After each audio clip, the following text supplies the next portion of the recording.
Doctor Baba Saheb Ambedkar open university.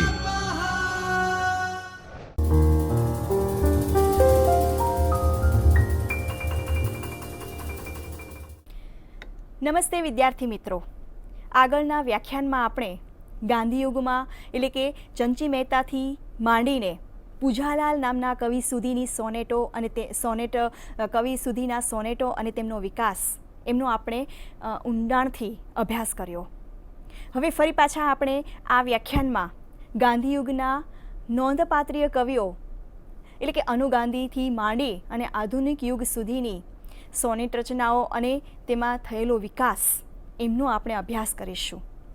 મિત્રો, પૂજાલાલના આપણે છેલ્લે પૂજાલાલ કવિ સુધી અભ્યાસ કર્યો. આ કવિના સમકાલીન સમયગાળામાં તે કવિ કૃષ્ણલાલ સિદ્ધરાણી એ પણ પોતાનો એક ઉત્તમ બુલંદ અવાજ સાથે સોનેટ લઈ અને પ્રગટ થાય છે. 30ના સમયગાળામાં અપૂર્વ ચેતન સ્પંદન સાથે ગુજરાતમાં અનેક કવિના કંઠ ખીલ્યા હતા. તેમાં સાચી કવિતાનો રણકો સંભળાયો અને તેમાં શ્રી કૃષ્ણલાલ સિદ્ધરાણીએ પોતાની સોનેટ રચનાઓ આપી છે. સુભગ શબ્દ વિન્યાસ, તાજગી ભર્યા લય, હિલ્લોળ અને સુરખ ચિત્ર તાદર્શ કરતા ભાવ અને પ્રતીકો દ્વારા અનાયસ કલાસૂઝ પ્રગટ થતી તેમની રચનાઓ એ આ સમયગાળામાં આપણને મળે છે. આ કવિની કવિતાને તો બક ઠાકોરે પણ બિરદાવી છે.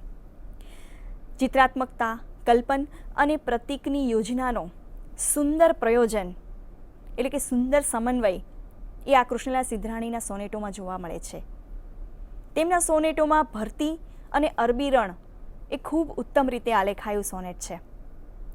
ભરતી સોનેટની જો આપણે વાત કરીએ મિત્રો, તો ભરતી સોનેટમાં હૃદયમાં ઉમટતા એક જામનું વસ્તુગત પ્રતિરૂપ એ ભરતી અને ભરતીનું પ્રતિરૂપ ઘોડલા એમ ત્રિવિધ ગૂંથણી દ્વારા આખું કાવ્યનું પોત એ બળકટ રીતે સુંદર સુભગ પદાવલીમાં સુઘટ્ટ રીતે આ કૃષ્ણલાલ સિદ્ધરાણીએ અભિવ્યક્ત કર્યું છે.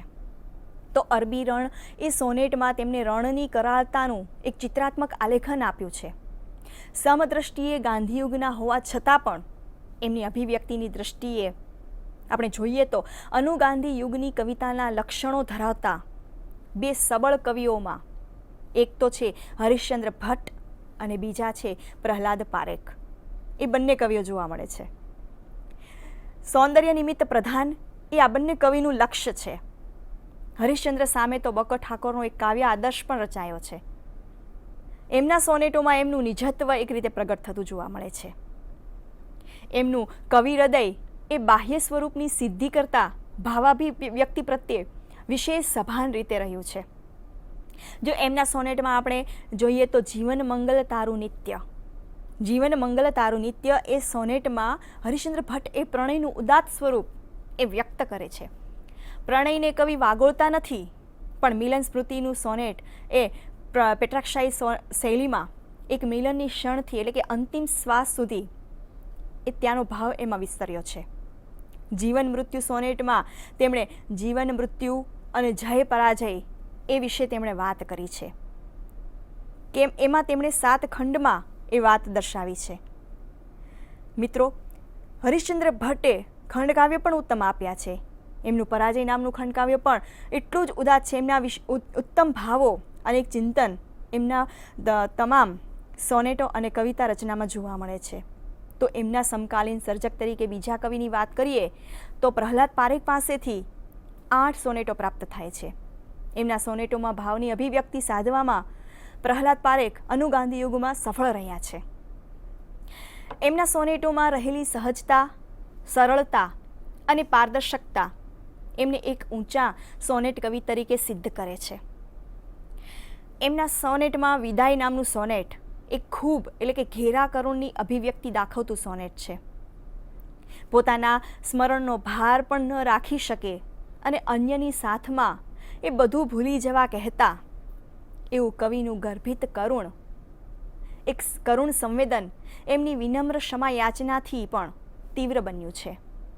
તો વાતો નામના સોનેટની અંદર એમણે પ્રણયની મધુરતાનું એક કલાત્મક કાવ્ય આપ્યું છે. વાતોમાંથી જ તેમણે, એટલે કે શીર્ષક જ જુઓ વાતો, એટલે કે વાતોમાંથી જ તેમણે અશબ્દતામાં સરતો એક ભાવ કવિત્વપૂર્વક રજૂઆત પામ્યો છે. નાયક નાયિકા વચ્ચે જે તન્મયતા સધાય છે એ તેમની સોનેટની અંતિમ પંક્તિમાં દ્વિપંક્તિ રૂપે કવિએ પ્રત્યક્ષ કરી આપ્યું છે. તો સૂર્યોદય નામના સોનેટમાં તેમણે ચૈતન્યના કોઈ ગૂઢ અનુભવને એક પ્રકૃતિના અવલંબનથી પ્રગટ કરી આપ્યું છે. તેમના આ દ્રષ્ટિના સોનેટો ઉત્તમ રીતે સર્જાયા છે. ઓછા પણ સત્વશીલ સોનેટ આપીને પ્રહલાદ પારેખ એક ઉત્તમ સોનેટ કવિ તરીકેની નિજી મુદ્રા એ અંકિત કરે છે. એટલે કે અનુગાંધી યુગના એ પ્રથમ પ્રતિભાવંત સર્જક રહ્યા છે. આ સમયગાળામાં અનેક એવા તેમના સમકાલીન કવિઓએ સોનેટ એ રચ્યા. શ્રી કરશનદાસ માણેક, જેમણે જ્યોતિર્ધામ અને એક પળ જેવા સોનેટ આપ્યા. એમના એક પળ સોનેટની જો મિત્ર વાત કરીએ તો આ સોનેટમાં તેમણે મંદાક્રાંતા છંદમાં રચેલું સ્વતંત્ર ભાવનું એક સોનેટ આપ્યું છે. અમુક સોનેટમાં આ કવિનું ચિંતન એ થોડું સપાટી પરનું જણાય, પણ એમનો ભાવ વિશેષ ગૂઢ રીતે આલેખાયો છે. તો વિષાદ નામના સોનેટની વાત કરીએ તો તેમાં નિગૂઢ વિષાદની મનોદશાનું આલેખન થયું છે. ત્યારબાદ વેણીભાઈ પુરોહિત નામના અનુગાંધી યુગના સર્જક એ અધુરપ અને હરિણી છંદમાં રચેલું એક સ્વતંત્ર ભાવનું સોનેટ આપે છે. માનવ મનની અકળ ગતિની અવસ્થાનું વર્ણન એ વેણીભાઈ પુરોહિતે આ સોનેટમાં આપ્યું છે. તો ઇન્દુલાલ ગાંધીએ ઉદાત્ત કલ્પના વિહારમાં રચતા એવા સોનેટો આપ્યા. ઇન્દુલાલ ગાંધીના સોનેટોમાં છંદ, ભાષા, લય વગેરેમાં વિપુલ પ્રમાણમાં પણ તેમણે અસફળ સોનેટો આપ્યા છે. એમના સોનેટો બહુ સિદ્ધિ નથી પામ્યા. આ ઉપરાંત આપણે મિત્રો બીજા કવિની વાત કરીએ તો પ્રજારામ રાવલ છે, હસિત બૂચ છે, નાથાલાલ દવે છે, નંદકુમાર પાઠક છે, દેવજી મોઢા છે, સ્વપ્નસ્થ છે, પારાશર્ય કવિ છે, દુર્ગેશ શુક્લ છે વગેરે જેવા કવિઓએ પણ આ ગાંધી યુગની અને અનુગાંધી યુગની વચ્ચે એક પ્રભાવ ઝીલી અને અનેક સોનેટો આપ્યા. પ્રજારામની કવિતામાં તો એક અધ્યાત્મનું સાતત્ય જોવા મળે છે. તેમણે 35 જેટલા સોનેટો આપ્યા છે. તો તેમાં આપણે ઉત્તમ સોનેટની જો વાત કરીએ તો ગગન અને પૃથ્વી, ખીલી છે સ્વચ્છ રાત્રિ, ઢળે દિન, સિંધુ, તિમિરવન વગેરે જેવા સોનેટોમાં તેમણે પ્રકૃતિ અને અધ્યાત્મની સમરસતા એક રીતે વર્ણવી છે. પ્રજારામ રાવલની કવિતામાં એક રીતે આપણે જોઈએ તો સંસ્કૃત કવિતાની સઘનતા અને પ્રૌઢી દેખાય છે. તો દુર્ગેશ શુક્લ એમના સમકાલીન સર્જક છે. દુર્ગેશ શુક્લે ઉર્વશી અને યાત્રાએ સોનેટમાં એક કલ્પિત ગાથાને એક સોનેટમાં એક પ્રસંગ રૂપે એ આલેખી આપ્યું છે. તેમનો આ પ્રયોગ એ ધ્યાનાર્હ બન્યો છે. તેમના બીજા સોનેટની વાત કરીએ તો પ્રણાય, કેડી, મજલ રણની, સાંધ્ય ભરતી વગેરે જેવા મહત્વના બીજા પણ સોનેટો એ નોંધપાત્ર રહ્યા છે. રમણીક અરાલવાળા એ પ્રતીક્ષા કાવ્ય સંગ્રહમાં 27 જેટલા સ્પર્શસમ સોનેટો આપે છે. એમના સોનેટોની અંદર આપણને વતન અને વાત્સલ્યનો ભાવ વધુ ગૂંટાયેલો જણાય છે. એમના સોનેટોની વાત કરીએ તો વિખુટા મિત્રને એ સોનેટમાં તેમણે વિગત મિત્રને એટલે કે મિત્રને કારણે એક આઘાતનું સંયમિત કરુણતા એનું નિરૂપણ કર્યું છે. આ સોનેટ તેમનું પૃથ્વી છંદમાં રચાયેલું સોનેટ છે. આ ઉપરાંત મિત્રો ગોવિંદ સ્વામી નામના સર્જકે ભાવની તીવ્રતા અને અભિવ્યક્તિની સુઘડતા સાથેના સોનેટ રચનાઓ આપી. એમણે તો સ્વરૂપની દ્રષ્ટિએ એક સભાનતા દાખવી છે. એટલે કલાસૂઝની સભાનતા સાથેના સોનેટો આપ્યા છે. તો પાનખરમાં, સ્મૃતિ, વાસના, અમૂલ્ય પળ એ તેમના આસ્વાદ્ય સોનેટો બન્યા છે. આમ ગાંધીયુગના અંતિમ તબક્કામાં આપણે મિત્રો જોઈએ તો કવિ પતિલ, પ્રેમશંકર ભટ્ટ, મુરલી ઠાકુર અને રમણ વકીલ જેવા બીજા કેટલાક ગૌણ સોનેટકારો પણ મળે છે કે જેમણે સોનેટો લખવાના પ્રયાસો કર્યા છે પણ ઓછા સફળ થયા છે. હવે મિત્રો આપણે જોઈએ તો અનુગાંધીયુગના સોનેટોની જે ભૂમિકા છે તેમાં ગાંધીયુગથી અનુગાંધીયુગને એક જુદી પાડતી વિચારધારા 1940ના અરસામાં પ્રહલાદ પારેખ, હરિશ્ચંદ્ર ભટ્ટ અને કૃષ્ણલાલ શ્રીધરાણીથી આરંભાઈ જોગી હતી. પ્રહલાદ પારેખ એ અનુગાંધીયુગના પહેલા સર્જક છે. એમના કાવ્ય સંગ્રહ વિશે કવિ ઉસનસ નોંધે છે કે બારી બહાર એ નામનો કાવ્ય સંગ્રહ પ્રહલાદ પારેખ 1940થી ગાંધી યુગોત્તર ગુજરાતી કવિતાનું મંગલાચરણ થયું એમ કહેવાય છે. અનુગાંધીયુગની કવિતાના જો પ્રેરક પરિબળો અને લક્ષણો ગણીએ તો તેમાં પ્રહલાદ પારેખની કવિતા બહુમુખી રહી છે. એ બહુમુખી સર્જક રહ્યા છે. એટલે રાષ્ટ્રચેતનાને સ્થાને તેમણે સૌંદર્ય ચેતનાનું આલેખન કર્યું છે. તો ઉમાશંકર જોશી કહે તેમ જેમને હું નવીનતર કવિ કહું છું અને તેમનું લક્ષણ મને અવશ્ય લાગે છે કે તેઓ આગળના કવિ કરતાં સવિશેષપણે સૌંદર્યાભિમુખ છે. ઉમાશંકર જોશી આવું પ્રહલાદ પારેખની કવિતા વિશે કહે છે. તો વળી પાશ્ચાત્ય અને બંગાળી કવિતાની અસર એ અનુગાંધી યુગની કવિતાના અંતરંગ પર વિશેષ રીતે પ્રભાવ પાડેલી જોવા મળે છે. બદલાયેલી કવિ દ્રષ્ટિ અનુભવને વ્યક્ત કરે છે. બદલાયેલી કવિ દ્રષ્ટિ આ અનુભવને આ રીતે વ્યક્ત કરે છે જેમના વિષયોમાં આપણે જોઈએ તો યાંત્રિક જીવન છે, નગર જીવનની ક્ષુબ્ધતા છે, માનવ ચિત્તની અકળ અને સંકુલ એવી ગતિવિધિ છે. એક તરફ જીવન મૂલ્યોનો હ્રાસ થતો જોવા મળે છે. અશ્રદ્ધા જેવું કશું જ નથી રહ્યું. એ આ યુગના કવિઓની વેદના છે. એમના કવિતાના આ લક્ષણો છે. કવિતાના અન્ય સ્વરૂપની જેમ આ સમયગાળામાં પણ સોનેટ રચનાઓ રચાય છે. તો મિત્રો હવે આપણે અનુગાંધી યુગના શ્રેષ્ઠ કવિ જેને આપણે રાજેન્દ્ર શાહ તરીકે ઓળખીએ છીએ એમના સોનેટો વિશે આપણે અભ્યાસ કરીએ. અનુગાંધી યુગના મિત્રો આપણે રાજેન્દ્ર શાહની વાત કરીએ તો અનુગાંધી યુગના આ નોંધનીય સર્જક રહ્યા છે. રાજેન્દ્ર શાહ એ અનુગાંધી યુગમાં એક કસબી સોનેટકાર તરીકે રહ્યા. બકર ઠાકોરથી માંડી અને રાજેન્દ્ર શાહ સુધી અનેક કવિઓના હાથે સોનેટ રચાયું અને ખેડાયું. રાજેન્દ્ર શાહ એ સોનેટના સૌંદર્યને વ્યક્ત કરવામાં છંદ અને ભાષાને બરાબર કામે લગાડે છે. તેમના સોનેટોમાં એમણે શેક્સપિયર શાહી એ સોનેટ પ્રકાર વધુ ફાવ્યો છે અને એ પ્રત્યે તેમણે કોઈ પક્ષપાત નથી રાખ્યો. શેક્સપિયર શાહી સોનેટોમાં કવિએ 4, 4, 4 અને 2 એ પંક્તિ વિભાગો જાળવ્યા છે. આ પ્રકારની એક નિશ્ચિત પ્રાસ યોજના એ અનેક રચનાઓમાં નથી જળવાઈ. પણ મિલ્ટન શાહી સોનેટોમાં જો વાત કરીએ તો આ કવિએ પંક્તિ ઘટકો પ્રત્યે વિવિધ પ્રયોગો કર્યા છે. જેનું ઉદાહરણ છે તમસોમાં, જે ધ્વનિ કાવ્ય સંગ્રહની રચના છે. આ સોનેટમાં તેમણે 3, 4, 4, 3 અને સંધિકાળ નામના સોનેટમાં તેમણે 5, 5, 4 એમ પંક્તિ વિભાગો પાડ્યા છે. ધ્વનિ કાવ્ય સંગ્રહમાં તેમણે આજે, રજની થકીએ અને યામિનીને કિનારેમાં 6, 6 અને 2 એવા પંક્તિ વિભાગો પાડ્યા છે. તો આ જ રીતે તેમણે શાંત કોલાહલ કાવ્ય સંગ્રહમાં પ્રશાંત નામના સોનેટમાં તેમણે 3, 3, 3 અને 2. તો ત્યાર પછી ક્ષણ જે નિરંતર એ કાવ્ય સંગ્રહમાં શાયને નામની રચના છે તેમાં તેમણે 4, 4, 3, 3 જેવા ઘટકો એટલે કે પંક્તિ વિભાગો આપ્યા છે.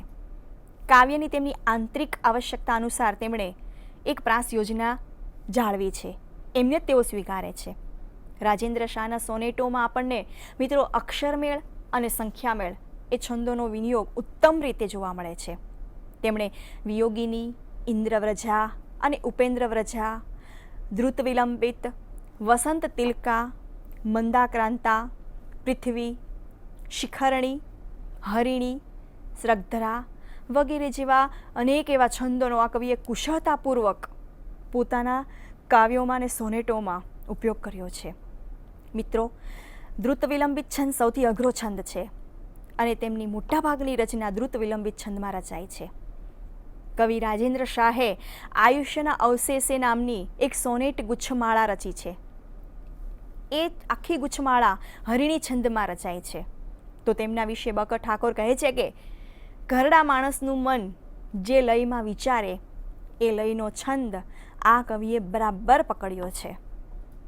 કવિએ સંખ્યામેળ છંદોમાં વિષાદને સાદ નામનું ઉત્તમ વનવેલી છંદમાં સોનેટ રચ્યું છે. તો તપોભંગ નામનું સોનેટ, એમાં પણ કવિએ છંદને કુશળ રીતે ઉપયોગ કર્યો છે. રાજેન્દ્ર શાહની તો રચનાની વાત જ ન કરી શકાય મિત્રો, કારણ કે એમના કાવ્યોમાં આપણને સંસ્કૃત, હિન્દી ભાષાના શબ્દોનું પ્રાચુર્ય એ વિશેષતઃ જોવા મળે છે. ઉત્તમ ચિંતન પણ એમની કવિતામાં જોવા મળે છે. રાજેન્દ્ર શાહ પાસેથી આયુષ્યના અવશેષેમાં આપણને 5 સોનેટો મળે છે. તો વનખંડન નામના સોનેટ માળામાં એમના 4 અને રાગિણી સોનેટ માળામાં એમના 8 જેટલા સોનેટો આપણને પ્રાપ્ત થયા છે. એમના સોનેટોમાં જીવનનું મંગલ અને વિધેયાત્મકતાનું એક રીતે દર્શન થાય એ એમની કમનીય બાણીમાં એક રીતે વ્યક્ત થયો છે. આ કવિનું દર્શન અને ચિંતન એ જ તેમના સોનેટને સમૃદ્ધ બનાવે છે. તો એમાં ઉદાહરણ જોઈએ તો મિત્રો, પૂર્ણિમા નિત્ય, શિરીષ ફૂલસી, રજની થકીએ, તવ પ્રવેશે, ત્રિમૂર્તિ, મારું ઘર જેવા પ્રણય ભાવના ઉત્તમ સોનેટો છે. તો હું દીપ જ્યોતિ, વિધાતાને એવા અધ્યાત્મ ભાવના પણ સોનેટો જોવા મળે છે. એની સામે એક સવાર, યામિનીને કિનારે, શાંતિ, પ્રભાત, તરુ, બઢેચલ જેવા પ્રકૃતિલક્ષી સાથે એમણે અધ્યાત્મના ભાવને વણી લેતા અવિસ્મરણીય સોનેટો આપ્યા છે. તો મિત્રો, આ રહ્યા રાજેન્દ્ર શાહના સોનેટો.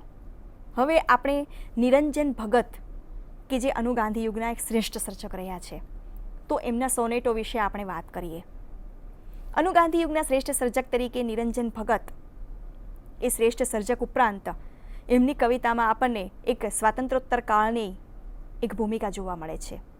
એમની કવિતામાં કલ્પન અને પ્રતીકની સભાનતા જોવા મળે છે.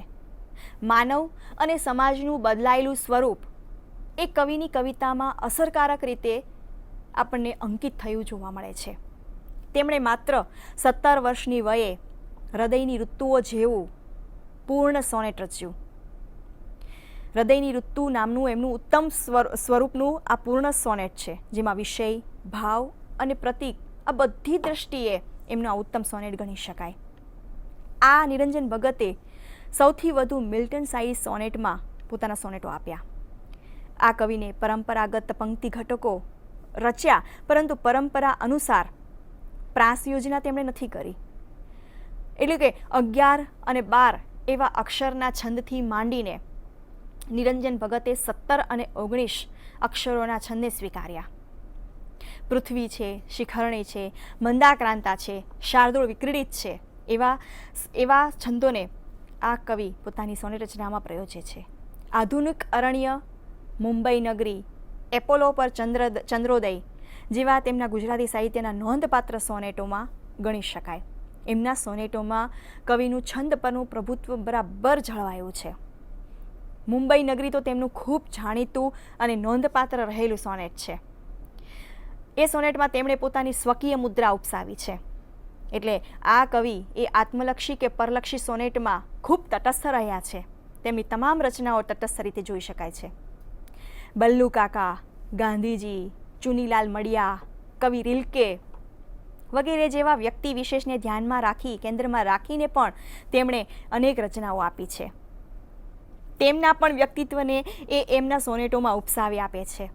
એટલે એમના સોનેટોમાં બીજી રીતે ગણીએ તો નગર જીવનની યાંત્રિકતા, વિરૂપતા અને તેમાંથી જન્મતી એક વ્યથા, એમનું દર્શન એ આ એમના સોનેટોની અંદર એક કવિનું સામર્થ્ય પ્રગટ કરે છે. એમના સોનેટોમાં અલંકાર છે, કલ્પન છે અને પ્રતીકોનો શક્ય એટલો વ્યંજનાત્મક ઉપયોગ જોવા મળે છે. આધુનિક અરણ્ય તેમનું ખૂબ નોંધપાત્ર રહેલું સોનેટ છે, જેમાં નિરંજન ભગતે નગર જીવનની નીરસતા, નિર્દયતા, એક રીતે જડતા, યાંત્રિકતા કૃત્રિમતા, દાંભિકતા એ બધી જ વગેરેને એક સંસ્કૃતિને એક વિકૃત રૂપે આલેખી છે. તેથી કવિ એ નગરને આધુનિક અરણ્ય રૂપે જુએ છે. થોડોક બદલાવને પરિવર્તન ઝંખે છે. સ્વરૂપની દ્રષ્ટિએ સુદૃઢ એવી વ્યવસ્થા અને મંજુલતા એ આ કવિને ઉત્તમ સોનેટકાર તરીકે ઠેરવે છે. મિત્રો, આ નિરંજન ભગત એ અનુગાંધી યુગના નોંધપાત્ર રહેલા સર્જક છે. ત્યારબાદ તેમના સમકાલીન સર્જકમાં આપણે ગણીએ તો ઉસનસ એ ઉત્તમ સોનેટકારોમાં જયંત પાઠકના આગમન સાથે સોનેટ પ્રીતિને ધ્યાનમાં રાખી અને બંને કવિઓ આપણી સામે પ્રગટ થાય છે. ઉસનસને તો સોનેટ એ સહજ સિદ્ધિ જ છે. એમના સોનેટોમાં પ્રકૃતિ, પ્રણય, કુટુંબ ભાવ, અધ્યાત્મ ભાવ, સ્થળ અને તેનું સૌંદર્ય, વતન પ્રેમ છે, વ્યક્તિ પ્રેમ છે, ભારત દર્શન છે જેવા અનેકવિધ વિષયો લઈ અને ઉસનસ પોતાની સોનેટ માળાનું સર્જન કરે છે. ઋતુઓ પ્રત્યેનો એમનો અતિરાગ દર્શાવતા સોનેટો અને તેમાં તેમના વિચારો ઉત્તમ રીતે આલેખાયા છે. ઉસનસ એ આ સોનેટના સ્વરૂપ વિશે ચોક્કસ આગ્રહી નથી, એટલે કે પંક્તિ વિભાગ કે સ્વરૂપ સિદ્ધિ માટે એ સભાન પ્રયોગ નથી દાખવતા, પણ ભાવ વિકાસ અનુસાર પંક્તિ વિભાજન એ ગોઠવી આપે છે. તેમણે અનેક સોનેટ ગુચ્છમાળાઓ આપી છે, જેમાં ભારત દર્શન, ડાંગ દર્શન, રસ્તો અને ચહેરો, મુંબઈ વળી પાછા વતનમાં, વસંતાગમ, પૂજ્ય બાપા જતા વગેરે જેવી અનેક સોનેટ માળાઓ ખૂબ ભાવસભરતાવાળી રચનાઓ તેમણે આપી છે. ઉસનસના ઉત્તમ સોનેટોમાં આપણે જો ગણીએ તો ગુજરાતી સાહિત્યમાં વળાવી બા આવી એ તેમનું ઉત્તમ સોનેટ રહ્યું છે. એમની સાથોસાથ તેમણે પ્રથમ શિશુ ઉછરતા, સ્મશાનમાં, ઈશુની છબી ટીગાડતા, કાળ ડૂબકી વગેરે જેવા અનેક નોંધપાત્ર સોનેટો પણ આપ્યા છે, જેમાં કવિની સિદ્ધિ જણાય છે. વળાવી બા આવી તેમનું ઉત્તમ સોનેટમાં તેમણે કુટુંબ જીવનની એક માર્મિક ક્ષણને બરાબર પકડી અને વણી છે. કુટુંબીજનોને એમણે કામ ધંધાર્થે વિદાય આપતા એક ગૃહવ્યાપી વિરહને જોઈ અને પગથિયે જ બેસી પડતી એક માતાને એ ચિત્રમાં ઉપસાવી છે અને અંતમાં આવતી એક પરાકાષ્ઠા અનુભવતા આખું એ સોનેટ એ આસ્વદ્ય બન્યું છે. તો હું જાણું નામનું સોનેટમાં તેમણે મૃત્યુ વિશે એક સોનેટ આપ્યું છે. એમાં એમની રચના જુઓ, મધુર નમણા ચહેરા નામના સોનેટમાં એમણે નારી સૌંદર્યની નિર્મળતા ઉપસાવી છે. તો મરણ નામની ઊંઘ નામના સોનેટમાં મૃત્યુની અનુભૂતિનું પણ તેમણે એક વર્ણન આપ્યું છે. આ ઉપરાંત તેમણે અસ્વત્થ ભાવ, પહાડોની પેલે પાર, પ્રાંતઃ ચકલીઓ વગેરે જેવા સોનેટોમાં અપાર વિષય વૈવિધ્ય અને તેમના ઉત્તમ એવો ભાવ તાદર્શ કર્યો છે. મિત્રો, આ કવિના સોનેટોમાં આપણને પ્રકૃતિ અલગ સ્વરૂપે જણાય છે, પણ કરુણતા અને મૃત્યુ વિષયકનો ભાવ ખૂબ ઘેરી કરુણતા સાથે અને ગાઢ રીતે આપણે ઘૂંટીને જોવા મળે છે. તો આ સમયગાળામાં આ કવિના સમકાલીન તરીકે બાલમુકુંદ દવે એ કવિ પ્રવેશે છે પોતાના સોનેટો લઈને. આ કવિ એ પંક્તિ વિભાજન અને સોનેટનું એ સૌષ્ઠવ બરાબર જાળવી શક્યા છે. જોકે પ્રાસ પ્રત્યે તેઓ આગ્રહી નથી રહ્યા. એમના સોનેટોમાં આપણે જોઈએ તો ખંડેર પીપળો, ચણોઠીનું સ્વપ્ન, તીર્થોત્તમ, જૂનું ઘર ખાલી કરતા, દાદીમાનો ઓરડો વગેરે કરુણની હૃદય વિદારક એવી અભિવ્યક્તિને દાખવતા એમના ઉત્તમ સોનેટો છે. આ દ્રષ્ટિએ જોઈએ તો આ કવિ ઉત્તમ સોનેટ કવિ બન્યા છે. મિત્રો, બાલમુકુંદ દવેનું તીર્થોત્તમ અને જૂનું ઘર ખાલી કરતા એ ગુજરાતી સાહિત્યના બહુ જાણીતી થયેલી રચના છે. ત્યારબાદ આપણે મિત્રો વાત કરીએ તો આ જ કવિના સમકાલીન એટલે કે જયંત પાઠક અનુગાંધી યુગમાં પ્રવેશે છે. આ કવિ સ્વરૂપ પ્રત્યે સભાન છે અને શેક્સપિયરિયન શૈલીમાં એમણે ઉત્તમ સોનેટો આપ્યા.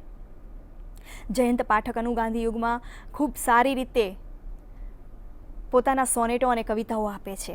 જેમાં રેવા તટે મધ્યાહન સંધ્યા, ઉનાળાનો દિવસ, વતનની વિદાય, ભીનું સમયવન, મને થતું જેવી ઉત્તમ સોનેટ રચનાઓ આપી.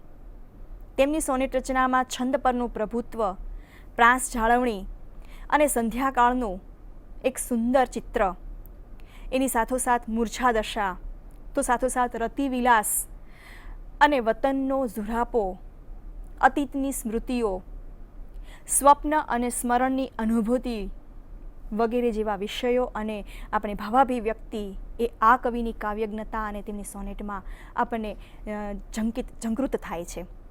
આદિમતાની અનુભૂતિ એમના સોનેટ વિશે કવિ વિનોદ જોશી લખે છે કે આ કવિએ આ સોનેટને આદિમતાની અનુભૂતિ ગણાવ્યું છે.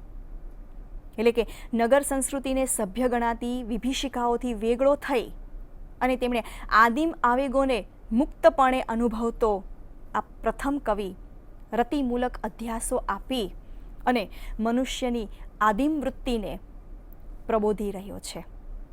કવિની આ વિવક્ષા એમના સોનેટોમાં આકૃત થઈ છે. એ દૃષ્ટિએ જોઈએ તો આદિમતાની અનુભૂતિની આપણે મિત્રો પંક્તિ જોઈએ. પુરાણું આ મારું વન ઘર નહીં છપ્પર ભીતો, પુરાણું આ મારું વન ઘર નહીં છપ્પર ભીતો, અહીં અંધારાથી શરમ મૂકી સૂર્ય રમતો, અહીં અંધારાથી શરમ મૂકી સૂર્ય રમતો.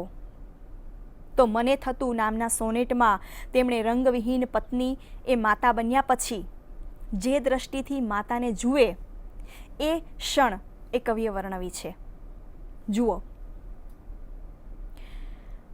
મને થતું તને અગર ચાહવા બની શકાય જો બાલક, મને થતું તને અગર ચાહવા બની શકાય જો બાલક. આ પંક્તિમાં યુવા મન બાળક થઈ અને પત્નીને ચાહવા ઝંખે છે. અહીંયા વેદના તો તીવ્ર છે કેમ કે બાળકનો ભાવ એ શક્ય નથી. એટલે આ કવિના સોનેટોમાં આપણને વિચાર ભાવમાં એક રૂપાંતરિત થઈ અને કાવ્યાનંદનો એક આનંદ આપણને એ ઉચ્ચ કોટીએ પહોંચતો જણાય છે. સમીકરણને અતિક્રમી અને કવિ પ્રતિભા આ કવિએ દાખવી છે.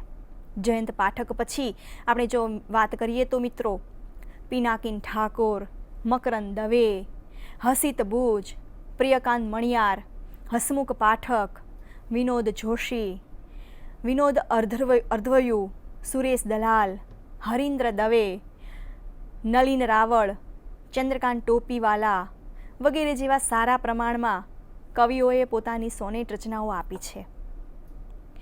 એમના સમકાલીન કવિઓમાં જો આપણે ગણીએ તો વેણીભાઈ પુરોહિત મુખ્ય ગીત આપે છે, જ્યારે સોનેટ તરીકે તેમણે મારી સંગ આવજે, ચક્ર જેવા સોનેટો આપ્યા. તો હસિત બુચ એ સાનિધ્ય જેવો સોનેટ સંગ્રહ આપે છે. પિનાકિન ઠાકોર નામના કવિ એ આલાપ જેવો સોનેટ સંગ્રહ આપે છે. ત્યારબાદ મકરંદ દવે મહામિલન, અશ્વો, શિવદર્શન વગેરે જેવી સોનેટ રચનાઓ આપે છે. આ ઉપરાંત મિત્રો જો આપણે બીજા કવિની વાત કરીએ તો ચુનીલાલ મડિયા છે, હસમુખ પાઠક છે. એમણે પણ સોનેટો સર્જ્યા અને સોનેટના વિકાસમાં પોતાનું પ્રતિનિધિત્વ દાખવ્યું છે. મિત્રો આ પછી એ જ સમયગાળાની અંદર હરીન્દ્ર દવે, સુરેશ દલાલ, હેમંત દેસાઈ, ગીતા પરીખ, ચંદ્રકાંત શેઠ વગેરે પણ સોનેટનું ખેડાણ તો કર્યું જ છે. મુંબઈ એક દર્શન, આશ્લેષ, વિમા સીરે જેવા હરીન્દ્ર દવેની રચનાઓ, તો ફરીને હું આવ્યો, લીલા તારી, સ્મરણ, ફરી આંખો સામે જેવી સુરેશ દલાલની ઉત્તમ રચનાઓ એ ગુજરાતી સાહિત્યમાં નોંધપાત્ર બની છે. અને આ પછીના સમયગાળામાં જો આપણે વાત કરીએ તો આધુનિક યુગમાં લાભશંકર ઠાકર છે, આદિલ મંસૂરી છે, ચીનુ મોદી છે, રઘુવીર ચૌધરી છે, મણિલાલ દેસાઈ છે વગેરે પણ સોનેટના વિકાસમાં સતત ફાળો નોંધાવ્યો છે અને ઉત્તમ રચનાઓ આપી છે. લાભશંકર ઠાકરે વહી જતી પાછળ રમ્ય ઘોષા નામના સંગ્રહમાં થોડીક સોનેટ રચનાઓ આપી. ચીનુ મોદીએ વાતાયન નામના સંગ્રહમાં થોડીક રચનાઓ આપી. રઘુવીર ચૌધરીએ પારિજાત નામના સંગ્રહમાં ઉત્તમ સોનેટ રચનાઓ આપી છે. એટલે આ દ્રષ્ટિએ જોઈએ તો આધુનિક યુગમાં પણ સોનેટનો સતત વિકાસ થતો રહ્યો છે. મિત્રો, આ જ યુગમાં માધવ રામાનુજ છે, ધીરુભાઈ પરીખ છે, ભગવતી કુમાર શર્મા છે, મણિલાલ પટેલ છે, કવિ વિનોદ જોશી છે, રમેશ પારેખ છે, અદમ ટંકારવી છે વગેરે જેવા કવિઓએ પણ સોનેટને જીવંત રાખ્યું છે અને તેમના ફાળામાં સતત પોતાનું પ્રતિનિધિત્વ આપ્યું છે. એટલે કે બક ઠાકોરથી માંડીને વિનોદ જોશી સુધીની સોનેટ યાત્રામાં વિવિધ સ્વરૂપે પ્રગટ થતી સોનેટ રચનાઓ આપણે જોઈ શકીએ છીએ. મિત્રો, તો રમેશ પારેખનો ખમ્મા આલા બાપુને એ ઉત્તમ સોનેટ ગુચ્છ છે. તો અદમ ટંકારવીનો આપણે જોઈએ તો ભાષા ભવન એ નામનું સોનેટ પણ ઉત્તમ છે. મણિલાલ પટેલે પોળોના પહાડોમાં એ સોનેટ ગુચ્છ આપ્યો અને વિનોદ જોશીના સોનેટોમાં આપણે મિત્રો વાત કરીએ તો લયાત્મકતા સાથેની એક અનુભૂતિ ગીત સ્વરૂપે જોવા મળે છે. આમ સત્વશીલ કવિઓના હાથે નવા નવા સ્વરૂપે સોનેટ સર્જાતું રહ્યું અને તેનું ખેડાણ થતું રહ્યું. સોનેટ અહીં સુધી જેટલી સોનેટ યાત્રામાંથી મિત્રો આપણે પસાર થયા, ત્યારબાદ હવે તમારી પ્રગતિ ચકાસવા માટે આપણે થોડાક પ્રશ્નો મેં તમને અહીંયા મૂક્યા છે, જેનાથી તમે સોનેટના ઉદ્ભવ, સંજ્ઞા, તેમની વિભાવના અને તેમના વિકાસ સુધીનો તમારો અભ્યાસ ગાઢ કરી શકશો અને તમે વધુ અભ્યાસ કરી શકશો. તો મિત્રો, આપણે તેમના હવે પ્રશ્નો જોઈએ. પ્રશ્ન નંબર 1 છે, અનુગાંધી યુગની પૂર્વ ભૂમિકા જણાવો. પ્રશ્ન નંબર 2 છે, અનુગાંધી યુગના સર્જકોનો સોનેટ વિકાસમાં ઉદાહરણ સાથેનો ફાળો જણાવો.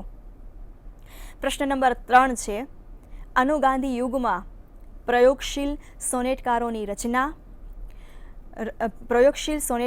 રચના વિશે અલગથી નોંધ તૈયાર કરો. પ્રશ્ન નંબર 4 છે, ગાંધીયુગ, અનુગાંધી યુગ અને આધુનિક યુગ સુધી જેટલા આપણે સોનેટો જોયા અને સોનેટનો વિકાસ જોયો તેનો ઉત્તમ અભ્યાસ કરો. ત્યારબાદ મિત્રો થોડાક ચાવીરૂપ શબ્દો પણ મેં તૈયાર કર્યા છે, જે હું તમારી સમક્ષ મૂકું છું. પ્રથમ શબ્દ છે પ્રબુદ્ધ, એટલે કે પ્રજ્ઞાવાન. બીજો શબ્દ છે ધુર્જટી, એટલે કે શંકર. ત્રીજો શબ્દ છે આવૃત્ત, એટલે કે ઢંકાયેલું. ચોથો શબ્દ છે વિમર્શ, એટલે કે સમીક્ષા. પાંચમો શબ્દ છે અન્વેષણ, એટલે કે ખોજ. પછીનો શબ્દ છે વાતાયન, એટલે કે બારી. પછીનો શબ્દ છે અંધારો, તિમિર, એટલે કે અંધારો. મિત્રો, આપણે જે અભ્યાસ કર્યા તેની માટે મેં થોડીક સંદર્ભ સૂચિ પણ મૂકી છે, જે પુસ્તકો વાંચી અને તમારો અભ્યાસ તમે સારી રીતે કરી શકશો. એમાં પહેલું પુસ્તક છે અર્વાચીન ગુજરાતી સાહિત્યના વહેણો, જે રાવી પાઠકે લખ્યું છે. બીજું પુસ્તક તમને ઉપયોગમાં આવે એવું છે અર્વાચીન કવિતા, જે સુંદરમે રચ્યું છે. ત્રીજું પુસ્તક છે ગુજરાતી સાહિત્યમાં સોનેટ, જે સુંદરજી બેટાઈનું છે. ચોથું પુસ્તક છે પ્રોફેસર બક ઠાકોર અધ્યયન ગ્રંથ, જેમનું સંપાદન વિષ્ણુપ્રસાદ ત્રિવેદીએ કરેલું છે. પછીનું પુસ્તક છે આપણા સોનેટ, જેનું સંપાદક ચંદ્રકાંત ભટ્ટે કરેલું છે. પછીનું પુસ્તક છે સોનેટ, જે કવિ વિનોદ જોશીએ લખ્યું છે. પછીનું પુસ્તક છે રાજેન્દ્ર નિરંજન યુગની કવિતા, જે પ્રસાદ બ્રહ્મભટ્ટે લખ્યું છે. અને પછીનું પુસ્તક છે સોનેટ, શિલ્પ અને સર્જન, જેના લેખક છે ભાનુપ્રસાદ પંડ્યા. પછીનું પુસ્તક છે નિરંજન ભગત, જે સુમન શાહે લખેલું છે. અને અંતિમ પુસ્તક છે આધુનિક કવિતા પ્રવાહ, જે જયંત પાઠકે લખ્યું છે. તો મિત્રો, આજે આપણે સોનેટની ઉદ્ભવ, સંજ્ઞા અને વિભાવના તથા સોનેટોમાં તેમનો વિકાસ ત્યાં સુધીનો આપણે ગાઢ અભ્યાસ કર્યો. તો હું આશા રાખું છું કે મારા આટલા વ્યાખ્યાનમાં તમને સોનેટના સ્વરૂપ અને તેમના પરિબળો, લક્ષણો અને સોનેટનો વિકાસ એ પૂરેપૂરો અભ્યાસ સમજાયો હશે. હવે પછીના વ્યાખ્યાનમાં આપણે ગુજરાતી ભાષાના ઉત્તમ એવા સોનેટોના આસ્વાદો, એ આપણે એમના આસ્વાદોનો અભ્યાસ એ વિગતથી કરીશું. આ વ્યાખ્યાનો ઉપરથી તમારો અભ્યાસ તમે તમારી રીતે પણ અલગથી તૈયાર કરી શકશો. તો મિત્રો, સોનેટ વિશેના આ અભ્યાસ માટે તમને આ વ્યાખ્યાન મદદરૂપ બની શક્યું હશે. હવે પછી આપણે ફરી બીજા વ્યાખ્યાનમાં મળીએ ત્યારે સોનેટ ગુજરાતી ભાષાના ઉત્તમ સોનેટ રચનાના આશ્વાસ સાથે મળીશું. તમે અહીં સુધી મને સહકાર આપ્યો તે બદલ તમારો હું આભાર વ્યક્ત કરું છું. મળીએ આપણે બીજા વ્યાખ્યાનમાં. અસ્તુ. स्वाध्यायः